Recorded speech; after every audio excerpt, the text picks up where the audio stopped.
Welcome to Reading the Room, a literary podcast featuring author interviews and discussions with bookish content creators.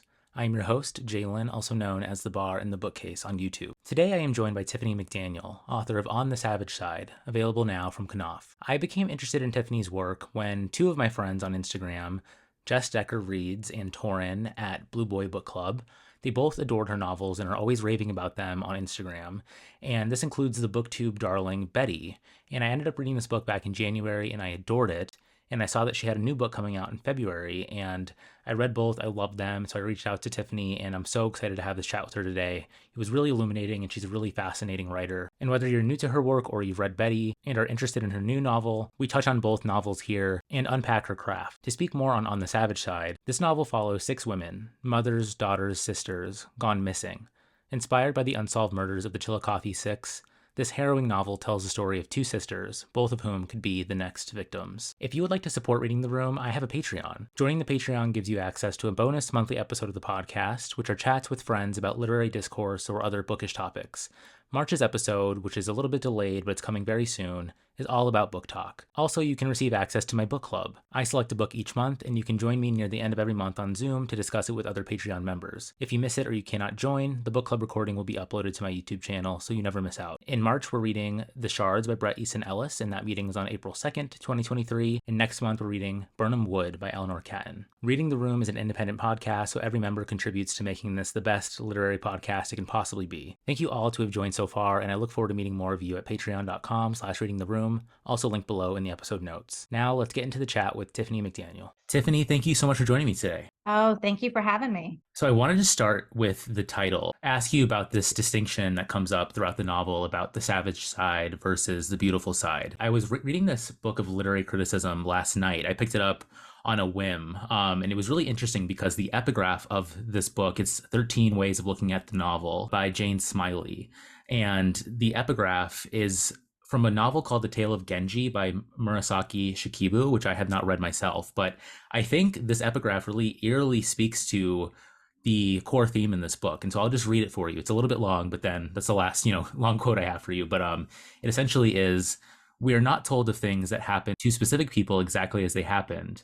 But the beginning is when there are good things and bad things that happen in this life which one never tires of seeing and hearing about, things which one cannot bear not to tell of and must pass on for all generations. If the storyteller wishes to speak well, then he chooses the good things. And if he wishes to hold the reader's attention, he chooses bad things, extraordinarily bad things. Good things and bad things alike, they are the things of this world and no other. So just to start there, I wanted to ask you about that distinction of the savage side versus the beautiful side. Absolutely. Yeah. So that really hones in on a particular scene within the book. And there's a character known as Mammal Milkweed, and she's the grandmother to the 2 twin sisters, Ark and Daffy. And Daffy is coming from a household of addiction. Both of their parents have dealt with substance abuse. Their Aunt Clover lives with them and deals with her own addictions. And so Mammal Milkweed is really this, the strong figure in their lives who is trying to prepare them for the obstacles that she knows they'll face. And so she's also a major crocheter. And anyone who crochets knows that when you switch colors in an afghan, you have a lot of the strings left over. And so she has these girls make an afghan, and she shows them the smooth side of the afghan. She said, this is the beautiful side of life. And then she flips it over and she shows them all of these different strings. And she tells them, these are all the obstacles you'll have to face. And she's really trying to prepare her granddaughters with, kind of that sword and shield that a grandmother knows best, which is through her wisdom. So she's trying to prepare them for the life that she knows that they'll face. And hopefully, they'll be able to survive that. And I do go back to that quote you just read. I mean, life is really made up of those good and those bad moments. I mean, both of those experiences are in the same basket that we all carry throughout our journey in life. So I think that, especially in this book, honing in on the savage side, but also showing, these moments of joy and hope and love between the mama and the 2 daughters really hones in also on that balance of the beautiful side. Going to this exploration of the beautiful side and thinking about the core of this book to me, which is this relationship between Ark and Daffy as twins and sisters, I wanted to ask you about how you landed on these sisters being the core of the novel and exploring this dynamic amidst the Chillicothe Six and the true crime element going on here? Yeah, so I had grown up with playing with kids who were like Ark and Daffy. I grew up in communities that were impacted by drug use. I had drug traffickers as neighbors, not only in my community, but I also had women like the real life victims and generations of my own family. And so when I was looking at these two sister characters, I really wanted to show the entire arc of who they were and to show them as they were as kids. I think it's important to remember that no one grows up, dreaming as a child to be an addict when they grow up. And so I really wanted to show the full development of the character, show how those early experiences really shaped who they became as young women. And when this crime first started happening in the community, there were some who had the thoughts that because these women were linked to addiction and the lifestyles associated with that, that they were somehow active participants in their death. And I really wanted to represent them as the complex human beings they were, that they were mothers, sisters, and daughters, that they were loved by people and loved by each other. So that was really what I wanted to amplify with the story. Yeah, and I think you do that in such a great way through structure. I mean, also in Betty, I read these books very close to each other, and I think the way that you structure your novels is incredibly interesting. And going to On the Savage Side, how you jump around in time a bit, you use diary entries, you give the river a perspective. I just wanted to generally ask you about how you land on structure in your novels. Like, does it come to you as you're crafting the narrative, or do you outline beforehand?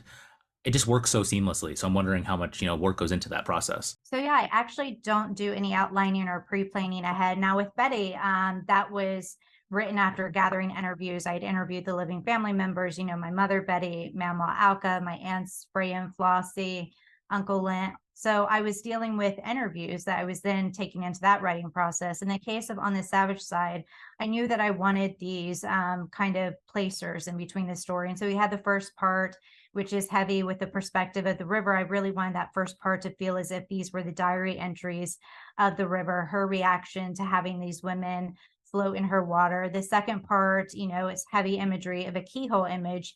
And that's really going even further back into the history of Ark and Daffy. And, Ark is someone who loves history and, digging into her past is an essential part of the story. And then the later part, we had the diary entries from their mother herself, and we can kind of really see her own journey through her own substance abuse. So with On the Savage Side especially, I knew that I wanted to have those major parts in it, but I didn't set out kind of doing an outline or pre-planning. I really find that sort of beforehand work can almost direct the story too much, and I want to feel very organic. It really does. And I mean, one other, structural element, I'm really obsessed with like craft informed questions, as you might be able to tell with my questioning here. But one thing that I noticed too in all of your books is the use of epigraphs to introduce each chapter. So in Betty, there's Bible verses, Paradise Lost in your debut, and then here it's from Daffy in her poetry introduces each chapter. And so I'm wondering,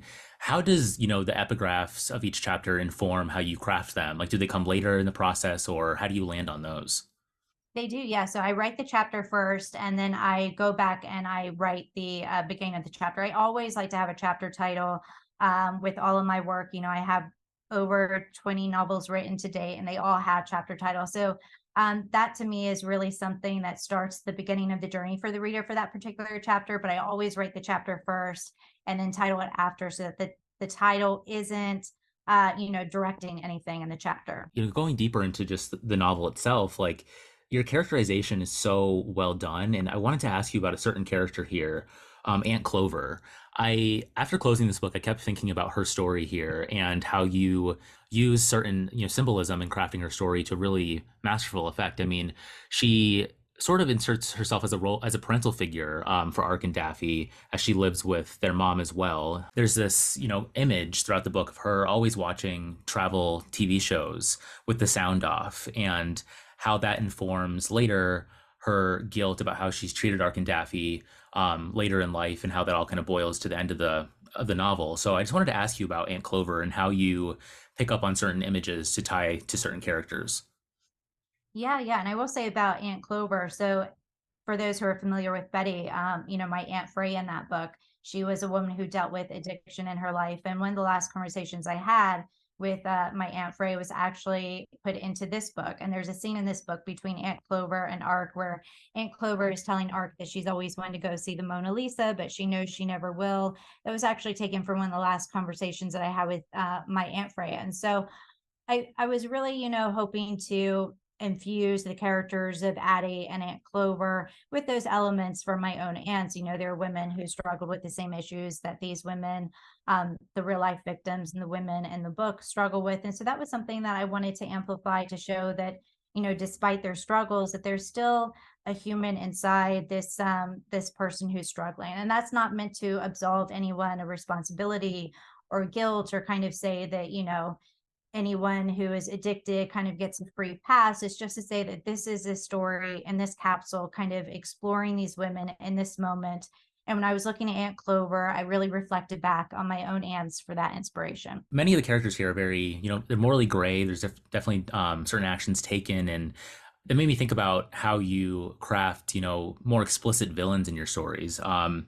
Here, I mean, the inclusion of spiders as an illustration in the book is one way that you sort of tie an image to a certain villain in this book. And I thought that was really interesting, on the page, of seeing a spider coming up on the next page, and that his presence is going to come soon, and it kind of instills a sense of dread in the reader. And I thought that was such an interesting and singular use of imagery in a novel that I'd never experienced before.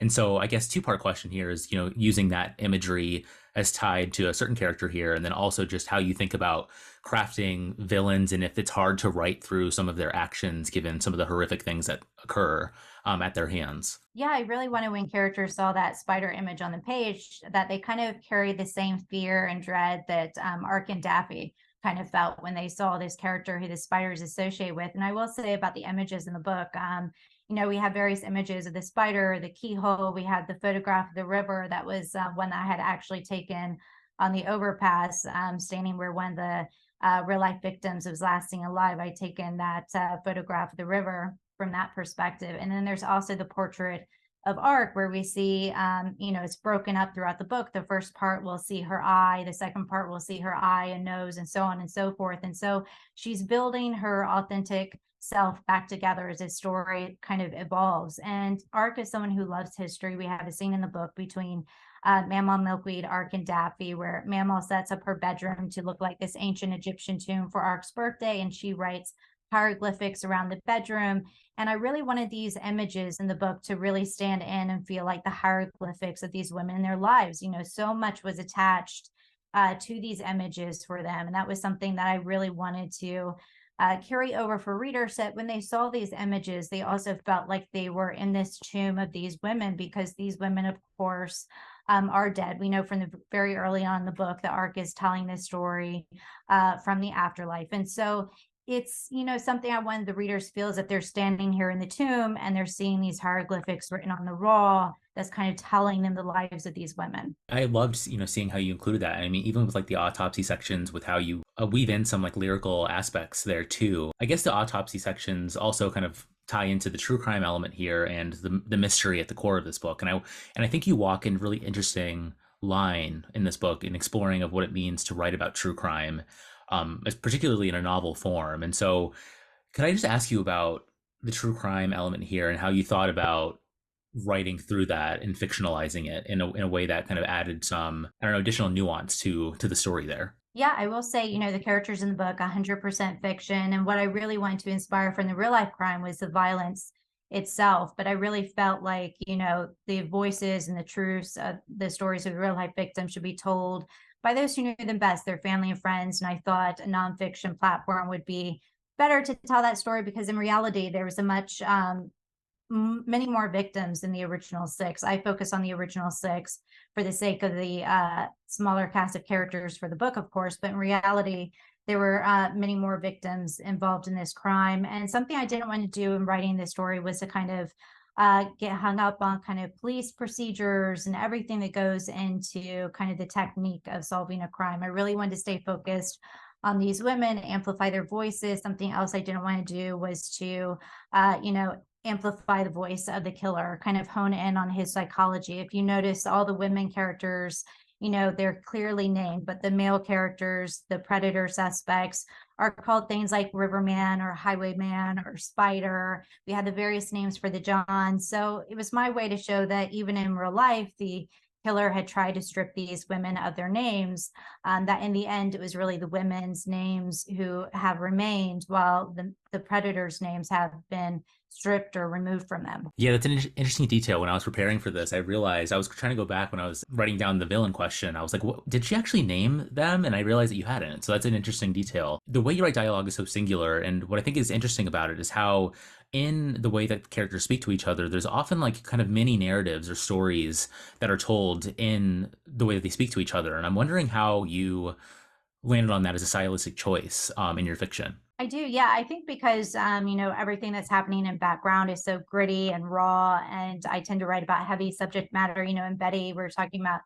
generational sexual abuse, talking about a young Indigenous girl growing up in predominantly white communities, dealing with not only the sexism of the day, but the racism of the day between her and her father. And then on the Savage side, dealing with the heavy subject matter here too. So I do try with the characters to create this world, this atmosphere that in some ways feels removed from that grittiness that they're trying to survive in. I think if you have both grittiness in the dialogue and the landscape and the plot, it can be a bit too heavy. And it's getting harder and harder to get readers to read heavy material like this. I've especially noticed since my debut release that more and more people are saying, I can't read these types of stories. So it's getting harder to attach readers to these types of stories. I think even though they're difficult to read, I hope that readers, power through. I think it's important to read about,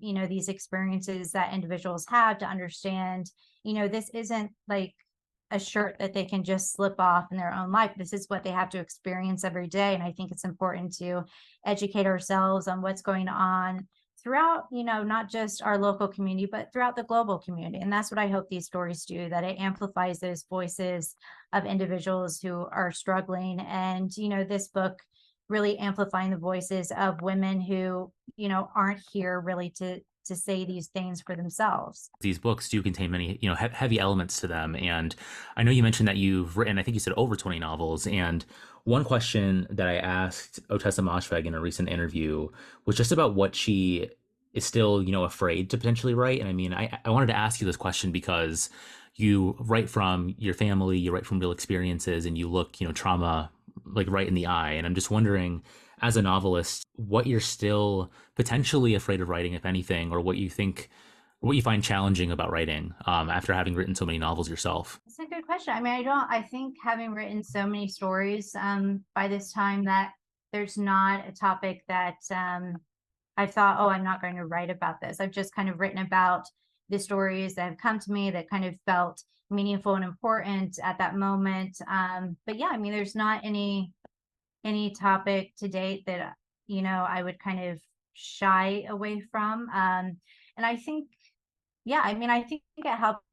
I also write poetry. I've written fantasy since I was a kid, so I have lighter material that I've written in terms of kind of middle grade fantasy and things of that nature, in addition to my adult work. So I think just keeping it fresh between those different genres allows you to just keep your mind much more fluid in terms of what you're exploring. And I think it just allows you to kind of focus on what feels meaningful to you at the time. One thing too that I loved about your books is I paired them with audiobooks, and I wondered if you had any, input in that process of choosing a narrator for your book, because I feel like the performances are so well done, and I'm just curious to know what your thoughts are on that. I do, yeah. They do. They send samples of kind of selected narrators, and you get to kind of have input on that. And I thought the narrators, they all did a fantastic job to date with each of the three audiobooks. And so, yeah, it's always nice when you get to have some input on that. I remember when they were doing the audiobook for Betty, and the first narrator was someone who I think was probably in her early 20s. She had a very young voice. And I said,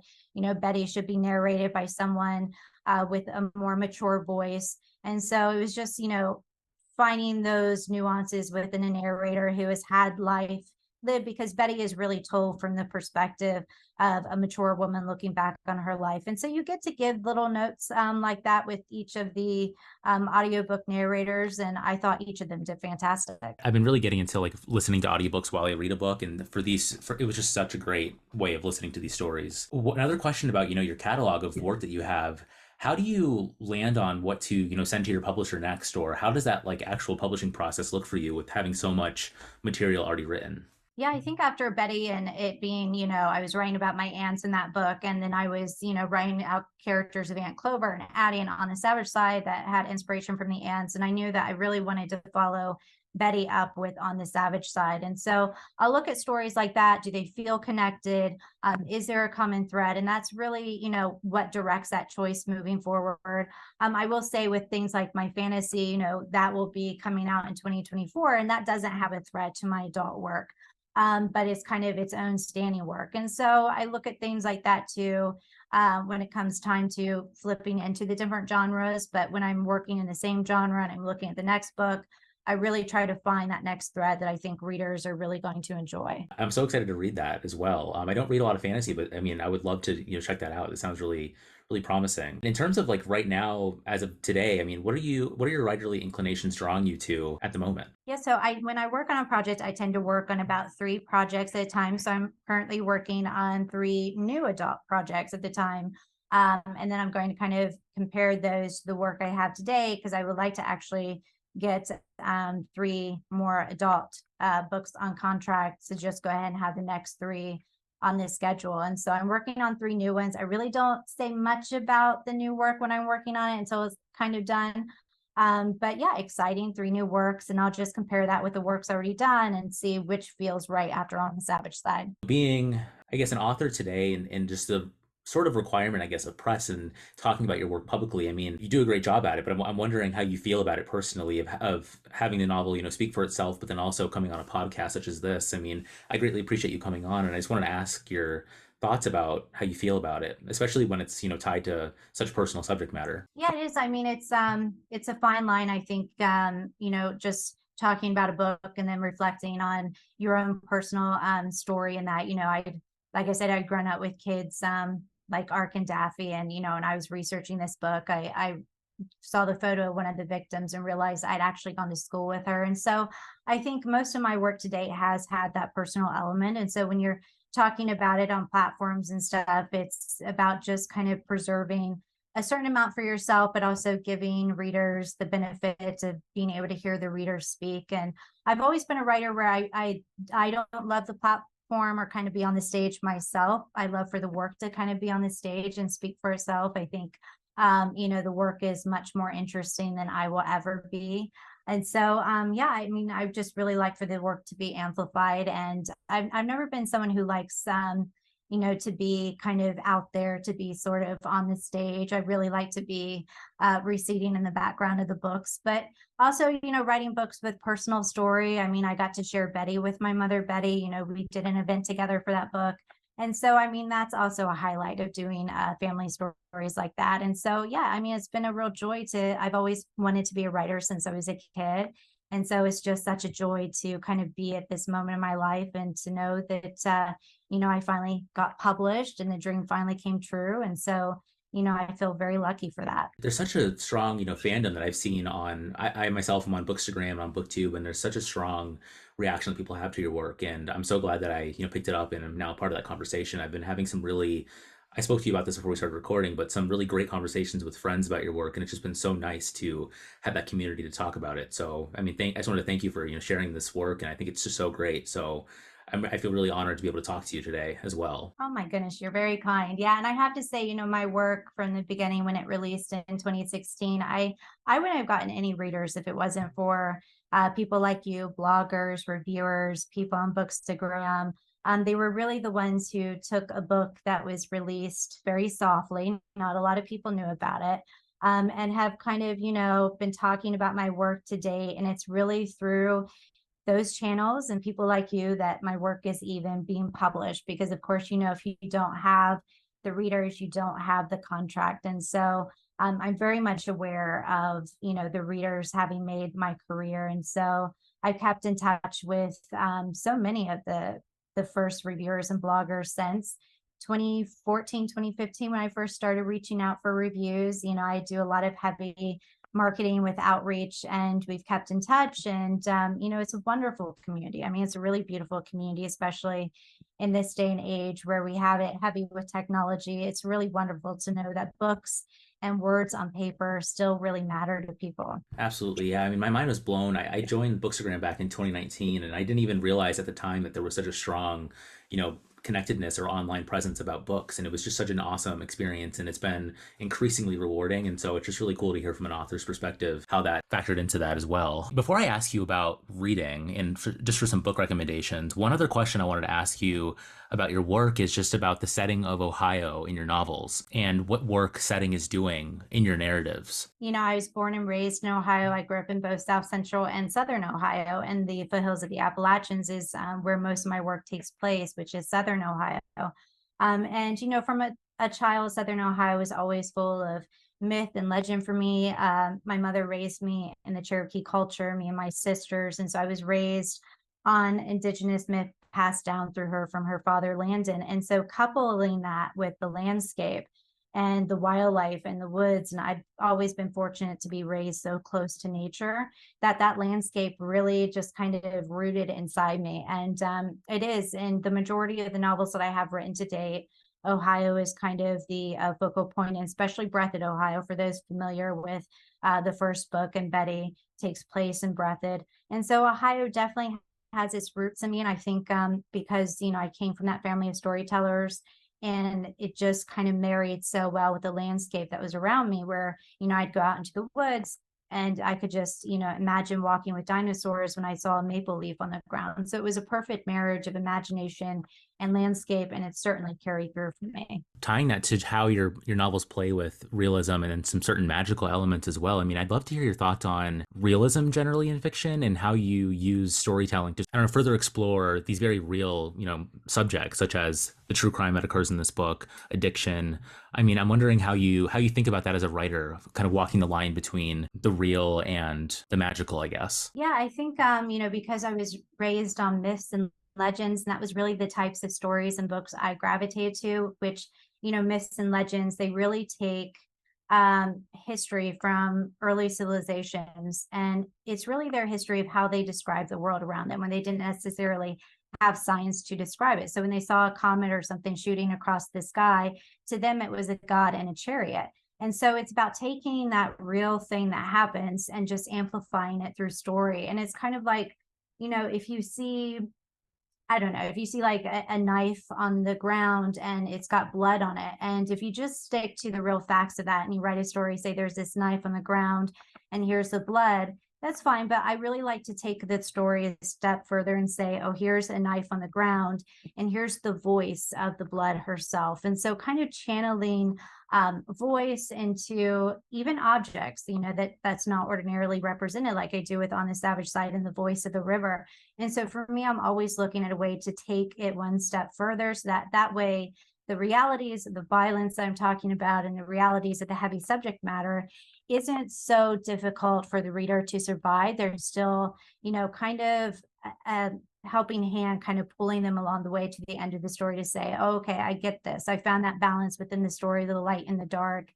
And it's just a way for them to explore the story in a deeper meaning. That's a factor in your writing, but I'm also wondering in terms of your reading life, as I mentioned before, I'm wondering what books you're drawn to as a reader, and even this year, any books that stood out to you or anything that you're looking forward to coming out this year. So people are usually surprised to hear me say this, but I read fiction very rarely. I primarily read nonfiction. And so there's a lot of me in Arc. She's someone who loves history, and that's the type of books that I gravitate toward is history, science, particularly the archaeological sciences, anything to do with paleontology, anthropology in general. And so my reading appetite is really based on nonfiction. I read fiction actually very rarely. Some people are surprised to hear that. How do you think, nonfiction informs, I mean, do you like read nonfiction while you're writing, or do you kind of keep reading and writing separate? Well, it depends. Sometimes when I'm, writing a book that takes place in a certain time period, like one of the 3 books I'm working on now takes place in the late 1800s. And so I'm reading history books to kind of educate myself on what society looked like in that time period, from the basics of what clothing looked like, how was there, what was electricity, was a state of kind of automobiles to traveling and transportation and kind of all those things that we understand today. How was that looking like in the late 1800s? So when I'm working on a book, and it has a historical aspect, I will read a companion piece to kind of educate myself on what I'm writing. Considering how, long your novels are, I'm wondering what the revision process looks like, especially when it's something steeped in real life. I mean, what kind of process do you go through after writing to get it to the final product that's in the reader's hands? I may be a little different in this. So when I turn in my books for the publisher, it's usually the first draft. And I will say that because I know my editor for Betty, for example, close to 10 years. And so, he knew how I worked. He's no longer at Knopf. He moved to a different publishing house, but he very much knew how much work I do in a book after contract. So I tend to not do heavy revisions prior to getting a book on contract. I tend to write a novel in around 30 days, something like my fantasy work that is middle grade, anywhere from 120 to 150 pages. That can take anywhere from 1 to 3 days. So I'm a very fast drafter, and I don't tend to do a ton of revisions before contract. Now, Betty was a little different because I wrote that when I was about 17 years old, and it took nearly 2 decades to get a publisher for that book. There was feedback of, oh, this is just too female. You should take out the things like bras and menstruation. And, I had several agents tell me change Betty into a boy, they sell better. And, they say your writing is wonderful, but it's just not a story that readers would enjoy reading. There was some who had comments that they didn't believe that more than one woman in a family would experience sexual abuse because they would talk about it with each other. And this was before the Me Too movement, where people became more educated on the prevalence of especially generational sexual abuse. And so in the case of Betty, I had that book for 20 years before it got published. So I would go back and I would work on certain scenes and take certain scenes out. But in terms of kind of the newer work with On the Savage Side, and my other fantasy, it's pretty much the first draft that gets turned over for contract. I'm always so curious, as a book nerd, how that factors into the final product. So it's really interesting hearing the differences there between those books. And well, I'm glad that they got into our hands because they're so great. So so thank you Oh for gosh, sharing that. Well, Tiffany, thank you so much for joining me today. I really appreciated your answers to these questions. And yeah, I've been so excited about this for so long now. So so thank you. I really oh appreciate it. gosh. No, it was such a pleasure, and I want to thank you. And I just also want to thank you for being a champion for books and authors. And on behalf of all authors, we really appreciate it. And yeah, I've had such a blast today.